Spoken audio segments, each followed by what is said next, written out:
क्या आपने कभी खुद को आईने में देखकर सोचा कि मैं पहले जैसी क्यों नहीं रही? बाल झड़ रहे हैं, पिंपल्स निकल रहे हैं, वजन किसी पहाड़ की तरह बढ़ रहा है और सब कहते हैं कि बस खाने पीने की लापरवाही है, लेकिन अंदर से सिर्फ आपको पता होता है कि कुछ तो गड़बड़ जरूर है। तो यही मेरी कहानी भी थी कुछ अरसा पहले, यानी कि पीकॉस की कहानी।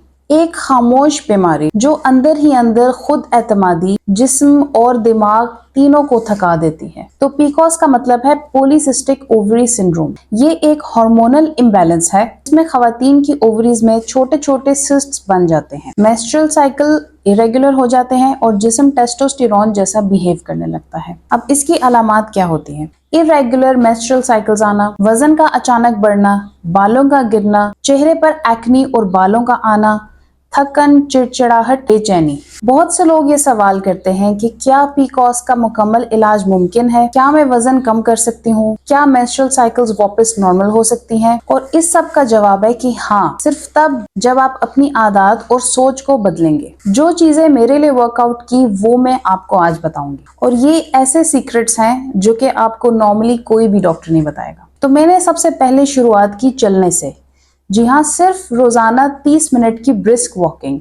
फिर आहिस्ता आहिस्ता मैंने शामिल की स्ट्रेंथ ट्रेनिंग, जो कि हफ्ते में आपने 2 बार करनी है। तो पीकॉस में स्क्वाट्स, लंजेस, रेजिस्टेंस बैंड्स में मसल्स बनाना मेटाबॉलिज्म बेहतर करता है। उसके अलावा मैंने योगा किया फॉर हार्मोनल बैलेंस, खासकर cat cow stretch, butterfly pose और चाइल्ड्स पोज।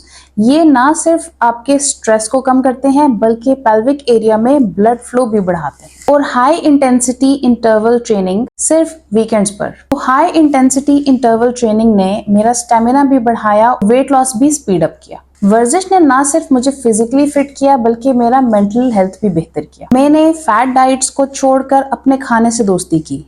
मैंने समझा कि पीकॉस में हमारा जिस्म इंसुलिन को सही तरीके से इस्तेमाल नहीं करता, तो हमें उसे कम स्टिमुलेट करना होता है। उसके लिए मैंने क्या किया, सुबह नाश्ते में 1 रोटी, 1 बॉइल्ड एग और सब्ज चाय। लंच में आप ले लें ग्रिल्ड चिकन या दाल और साथ में सब्जियां। स्नैक्स में आप बादाम, अखरोट या लो शुगर योगर्ट ले सकते हैं। और डिनर में हल्की सब्जी और कम कार्ब खाना, यानी कि नो राइस नो रोटी। और ये 4 चीजें मैंने बिल्कुल खत्म कर दी, जिनमें आती है सफेद चीनी यानी कि प्रोसेस्ड शुगर, सफेद आटा, कोल्ड ड्रिंक्स, ज्यादा दूध, क्योंकि डेयरी भी हार्मोन्स पर असर डालती है। और सबसे अहम बात, मैंने हर चीज एतदाल में खाई, कोई एक्सट्रीम नहीं, कोई स्टार्वेशन नहीं। पीकॉस का ताल्लुक सिर्फ हार्मोन से नहीं होता बल्कि स्ट्रेस और इन्फ्लेमेशन से भी होता है।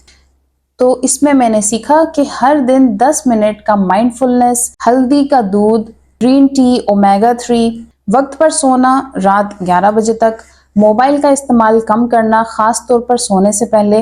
और जिस्म ठीक होता है जब दिमाग को सुकून मिलता है। इसके रिजल्ट्स क्या आए? पहले महीने में वजन 2 किलो कम हुआ, दूसरे महीने में एनर्जी वापस आने लगी, एक्नी कम होने लगी, तीसरे महीने में मेरी जिंदगी वापस मेरी हो गई। तो अगर आप भी पीकॉस से लड़ रहे हैं तो ये बात याद रखें, ये बीमारी आपकी पहचान नहीं है। आपकी ताकत, आपका सब्र और आपका अज़्म, यही आपको वापस ले आएगा। कोई भी दवा, डॉक्टर या सप्लीमेंट उस वक्त तक कुछ नहीं बदल सकता जब तक आप खुद अपनी सेहत को तरजीह ना दें। मैंने खुद को खोया भी और खुद ही वापस पाया, और अब आपकी बारी है। अगर मेरी स्टोरी से आपने कुछ सीखा तो अपने फ्रेंड्स एंड फैमिली से शेयर करें जो कि सेम प्रॉब्लम से गुजर रहे हैं। और रियल हेल्थ टॉक को सब्सक्राइब करना मत भूलिएगा।